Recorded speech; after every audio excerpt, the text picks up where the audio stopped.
High school sports, we've got it covered. Overtime starts now. Hello everyone and welcome to Overtime. I'm Regan Holgate. And I'm Scott Leber. We have lots of basketball action to bring you tonight, and it feels so good after the winter storm last weekend shut us all down. But we're going to see if the Freeport boys could pull off an upset at Auburn. We have a great girls matchup in the NUIC between Aquin and Orangeville, plus girls nick 10 games from Boylan and Freeport. And in our Spotlight segment, I'll introduce you to Orangeville's Division I talent, Whitney Sullivan. And I'll sit down with South Beloit assistant coach Mike Miller to learn more about another very strong Sobos boys team. We begin at Rockford Lutheran, where tonight one of the most impressive winning streaks in Big Northern Conference history was on the line. The Crusaders had won 43 straight conference games going back to the 2018 season. They won their first 2 conference games this season. Tonight they welcome to Rockford the Dixon Dukes, a team with a 17-3 record overall and 3-0 in the conference. It is the Gillies Heating and Air Conditioning game of the week, and it was a tight game late in the third quarter. Vontez Dent flies down the lane for the Satyrs and gets the and one. Dent again on the drive, and once again he'll score. Why not keep it going, huh? One more time, Dent with a spinning move, and the shot off the window will drop. Marquise Haynes then with a fast break hoop in the fourth quarter. But the Dukes, they just kept counterpunching. Darius Harrington powers to the basket for the hoop. Bryce Fife then on the defensive end will come up with a key block from behind on Dent. Now Eli Davidson on the fast break. Check it out, a backward flip pass right to Cullen Shaner, who gets the hoop. How about that? The Crusaders, though, force a turnover, and here comes Zach Van Blaricom sailing in for the bucket. Mason Weigel, though, drives and scores for the Dukes, and Dixon fans were loving that. More Harrington coming up right here for 2 of his game-high 20 for Dixon. The Crusaders fell behind by 7. Dent, this time off the drive, going to kick it out. That's Jake Goosey. The corner is his spot. And the Crusaders still had hope, down by 4 with 29 seconds to play, but the Dukes did not let this one get away. They won 56-51, ending this streak. A tip of the hat to Lutheran for putting together that streak, but tonight was Dixon's night. What's it mean to you guys to come in here and end this streak? I mean, it's great to be the team to do it. You know, everybody in the conference knows there's a streak. Everybody's aware, and you want to be the team to end that, right? So we come in and we handle business, and it feels good to finally see it end. Honestly, it feels real good. We knew coming to this game it was going to be tough, and I thought we worked our butt off and busted our butts off on defense, trying to stop 11 and 4 and 5. They were all good players, and honestly, I thought we did a good job staying in front and keeping them in front of us, honestly. Congrats to the Dukes. Now another Big Northern game played out at Rockford Christian. The Royal Lions 2-0 in the conference hosted Genoa Kingston. The Cogs getting an early spark on the steal by John Kruger ahead to Corey Bowman, and it's a quick 2. Christian Cummings, though, gets those points right back for the Royal Lions. Marcus Johnson next. Drives, makes a real nice dish here to Kruger for the lay-in. Cummings, though, on the far side of the floor is going to spot an open Eli Doherty for 3. The Royal Lions putting on the pressure now in the backcourt, and that creates a turnover. And Cummings has himself another basket. Hey folks, the Royal Lions have a new player. East transfer JT Samuels there was just cleared to play by the IHSA, so they're even deeper now. And here he comes. He might need a couple games to get the rust off as he misses that shot, but Cummings there is going to follow it up and in. Rockford Christian ran away from Genoa Kingston 73-42. So now it's Dixon, Byron, and Rockford Christian who remain undefeated in Big Northern Conference play. The Tigers also won at Oregon 67-42. They're 15-0 overall, 4-0 in the conference. Well, in the Nick 10 Conference, leader Guilford had the night off tonight. The Vikings will host Jefferson tomorrow afternoon, so we focus on the team chasing Guilford for the top. That's the Auburn Knights. They hosted the Freeport Pretzels tonight. The Pretzels went into the game with a solid 6-3 record. In conference play, Khalil Sims drives the baseline, kicks it to Kazion Moorhead, who pulls up the jumper. Terry Horton on the fast break goes to Amir Danforth, and that's 2 for the Auburn Knights. Andrew Seward bringing some salty tricks here, finishes with the nice finger roll for Freeport. Now it's fast break time for Freeport. Reed Pearson tip passes to Diedrich Macon, who who has it for 2. Auburn didn't have a great shooting night, and Freeport played very well. The Pretzels surprised the Knights in the Castle 54-42. The Boylan Titans took on Belvedere North. The Blue Thunder won the first matchup at Boylan in late November. Start of the second quarter, North leading. Stolen away by Lawrence Townsend, who has Braden Brown for the score. Then later off the inbound, the ball will find Braden Brown again, and he sinks it from the corner for 3. Boylan trying to keep it close here. Jeremiah Eza4 will take one from 3 of his own. And it's the final 4 seconds of the half here. Blue Thunder have it. Brown finds Nathan Binkley, who lofts it up and nails it at the buzzer. How about that? North was feeling good heading into halftime, up 28-19. Now Aiden Hawking for Boylan nails it behind the arc. But Braden Brown, he's just going to take over here for North. Drills a 3 right there. And then just a little later, how about another one? He was deep from range tonight. And then Adam Brown, gonna put the cherry on top of this one with a 3 of his own. Belvedere North sweeps the season series from the Titans, winning this one 55-37. At Hononegah tonight, the Indians hosted the Harlem Huskies. These 2 teams have been making improvement. Taylor Castro covered that game. She joins us now. Hi, Taylor. Hi, guys. Yeah, these 2 teams have been getting better. Harlem came into this game having won 4 of their last 5 games. Hononegah had that upset win against Belvedere North before Christmas. The Indians lost their last 2 games to Auburn and Jefferson, but both games were very close. This game wasn't played in Hononegah's field house like any other night. It was held in the school's old gym, making for a great atmosphere for some Friday night hoops. Darian Tholine would get things started for the Indians. He drains that corner 3, but Bo Beeler responds with 3 more for the Huskies. Beeler again gets the drive, and to the basket he goes. The 3s were all falling tonight. Hononegah's James Schoenberg from outside the arc. And it'll be 3 for number 3. Isaiah Huey led the Indians in scoring with 16 points. It was a team effort for Hononegah. Carter Friedland gets the steal and finds Landon Claudy for the easy layup. The Huskies still hanging in there though. Tice Corner puts 2 more on the board, and we're all tied at 22. Of course, it's Huey to answer with another 3. The Huskies were up by 2 going into halftime, but the Indians took control to close it out. Hononegah beats Harlem 62-46. With the win, Hononegah improves and climbs back to the 500 mark in the NIC-10 conference with a 5-5 record. Regan and Scott. All right, thank you, Taylor. Also in Belvedere tonight, the Bucks hosted the East E-Rabs. First quarter, it's going to be East John Terry and Leach firing away from deep, and why not when you can shoot like that? At the other end, Belvedere's Jace Diskin gets it, cuts to the basket, and gets it to fall. E-Rabs trying to answer. It's Leach again, this time from just inside the paint, drops it in. Back and forth we go. Colton Baird fires away to Jace Dixon, who hits from three-point land. A bounce pass. Watch this. Joel Compost Watkins finding Marquise Smith inside. Goldsmith will put it up, gets the foul, and 1. E-Rabs got by the Bucks 60-53. We'll get to some NIC-10 girls highlights later and the big girls battle in the NUIC between Akron and Orangeville. But up next, we're going to gain some knowledge on a very good South Beloit boys basketball team as I sit down with assistant coach Mike Miller. You're watching Overtime.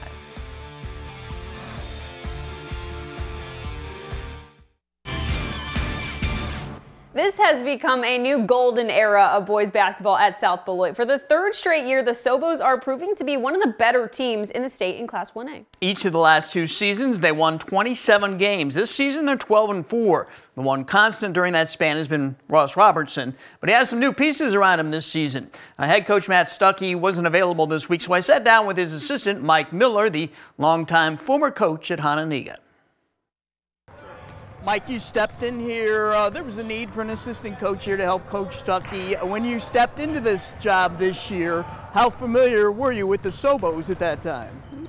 Well, Ross Robertson came to my camps at Hononegah when he was a little kid, so I've known Ross for a long time. But other than that, really, everybody I met the very first day of practice. You know, I went and watched him play for like 20 minutes in the summertime, but that was just because I was friends with Matt, you know, so yeah, it was all brand new from day one for me. I wondered coming into this year because a lot of key kids from last year graduated, so some new pieces had to be put around Ross this year, and it seems to have worked out quite well. What do you think of the way Ross has adjusted to his new key pieces around him? Yeah, Ross is great, you know, and Ross is a very humble star, you know. I mean, I think he kind of embraces the idea of I got to make other people better, and he's not a black hole where the ball goes in, he won't throw it out, and you know, so he's done a great job just kind of adjusting himself, and those other guys have done a great job of fitting in with him, because when you play with someone that scores like Ross does, you've got to adjust your game as well. So it's gone well. His game has been so well developed for so long. Is there anything maybe more that you and Coach Stuckey are asking from him this year that he hasn't been asked to do in the past? You know, I don't know, because I haven't been around as much, but I think one of the things that I've been impressed with Ross is just how he can do a lot of different things, you know. Even at his size, there's times that we ask him to play point guard, there's times when he's got to switch out and guard perimeter players, he's got to do the bulk of the rebounding. There's a lot of things that he does that helps this team, and he's been fantastic. You guys went to the Eastland tournament over the holidays and played very well, went to the finals. You beat Pecatonica in the semis, and Peck's a great team. What did that win maybe do for this group of guys, their confidence level to get a win over Peck? Yeah, I think, you know, when you do something that you haven't done before, it's a lot easier to believe. You know, one of the things that we've kind of briefly talked about is what hasn't been accomplished at South Beloit. Obviously, they've had great success, won a lot of games, but that sectional title has kind of been elusive, you know, and if, you know, you look around this gym and you see the number of banners and some of the things that have been accomplished, you know, they have an opportunity to do something that'll be remembered in this community for a long time. Yeah, 1974-75 was the last time a sectional title was won by a South Beloit team. So these kids are aware of that? They know about that? I don't know, but I think, you know, I think they're aware of names in the past like Perry Range and Peter Scalia and Kirk Bell and some of these guys that were great players here. And so, you know, the history of South Beloit basketball has been great, and I think, you know, this team hopefully can add to that. Okay, everybody knows about Ross, but give us some more insights into what makes this team work well together. What is it about this group of kids that elevates this team? Well, I think, you know, I think they're committed to getting Ross touches when he needs it, but I think also their skill sets complement each other. You know, we've got some guys that can shoot the ball, which loosens up some stuff for Ross, and I think we've got some quickness and, you know, some athletes that sometimes you don't see at a smaller school. So, you know, we're a work in progress still. You know, obviously, like you said, we don't really have it figured out yet, but you know, we see the potential there, and hopefully we can, you know, make some noise as we head into, you know, the state tournament.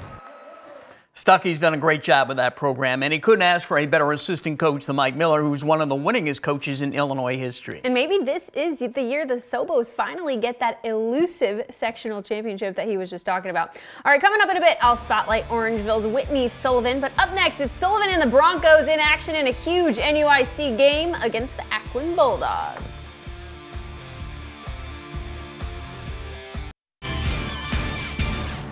This week, the Northwest Upstate Illini Conference has 4 girls teams ranked in the top 9 in the state in Class 1A, and 2 of them are Akwin and Orangeville. Orangeville is ranked number 2. Akwin is number 8. They played each other earlier in December 5th at Akwin. Orangeville won that game big. Tonight was the rematch in Bronco country. Let's see if the Bulldogs can flip the script.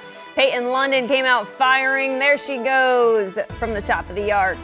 Now here's Orangeville's Whitney Sullivan on the fast break. She steps back and pulls up for 3, and folks, she was just getting started. She's a monster in the paint too, finds her way to the rim and goes off the glass. On the other end, London weaves her way through traffic and pulls up from mid-range. She had 29 for the Bulldogs tonight. Lainey Cahoon gets in on the scoring action for the Broncos from 3, and Orangeville led by 4 at the break. We'll pick things up in the third with Sullivan in transition, goes for the Euro step and gets the foul. Back at number 5, pretty fired up. And guys, Whitney Sullivan was the story of the night. She grabs the offensive board here, goes up with it for the putback, no good. Number 2 falls just short. Hey, But third time's the charm. That 6'4" frame comes in handy once in a while, and that move secured her 1,000th career rebound. 30 points and 16 boards tonight for the senior. What a night. Ackman kept it close down the stretch, but Orangeville gets the win 58-54. Now for some Nick 10 girls action. Belvedere North taking on Boylan. The Blue Thunder's Brooke Butcher taking the shot behind the arc. No go, but Haley Gallus gonna put it right back up and in.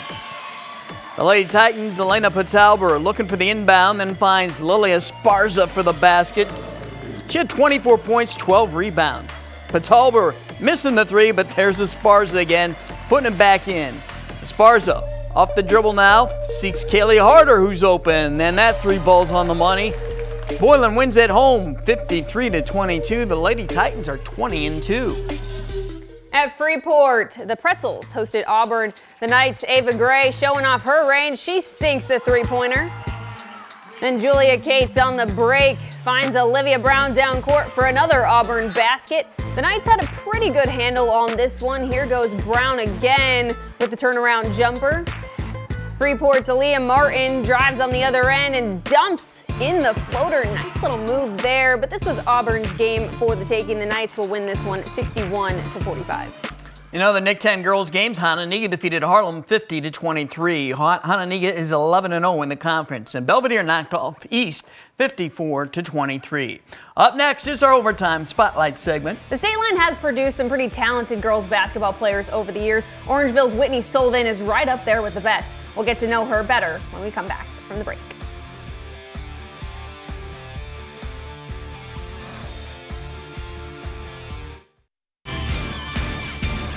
When Jay Doyle took over as the Orangeville girls coach in 2016, the team was averaging just 5 wins per season, but that standard has since changed. And Whitney Sullivan is a big reason for this team's newfound success. It's our Overtime Spotlight segment, brought to you by Benchmark Exteriors.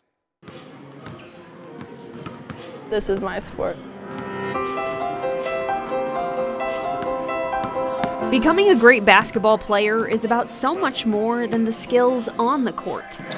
Mental toughness, determination, Whitney Sullivan possesses all of those, and maybe one other that stands out. My height. That's gotta be like the easiest question. My height has to be my biggest strength.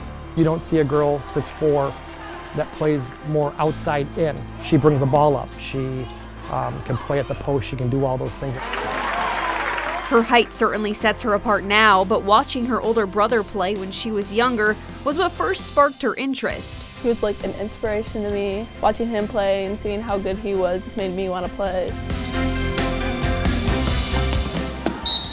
I really didn't think I was like really great when I was younger until like my coaches kept pushing me, and like my travel coaches, they're like, "You are a good player." That confidence is something that has grown with her the last few years. Confidence has a big thing, like especially my coaches, they'll always be like, "You're the best player out here, like you gotta show them that you are." Hand up. And she's certainly shown that to Orangeville head coach Jay Doyle. I think she's grown as a player and a person all 4 years, and it's kind of cool to see that mature because I see the work she puts in, and she works her tail off all summer. She works her tail off all spring, and then in the fall, and then now during basketball. And it's not just Whitney. This entire team has matured alongside one another, starting in 2021. We set a school record that year and went 27 games, won our first conference in like 20-some years. From 27 wins to 28 the next, and another school record, Whitney has been at the epicenter of it all. Leading by example, and I think that's something where Whitney has made basketball cool. You see the young girls want to play it. You see them kind of want to emulate the girls that we have on the court. I think when you have that success and they see it and kids see it, it becomes, basketball's cool again because everybody wants to be part of a winner, right? And Orangeville is a winner with Whitney Sullivan on the floor. I think that's the thing we've learned with Whitney is they come every day to practice and they come every game ready to play and ready to win with that winning mentality.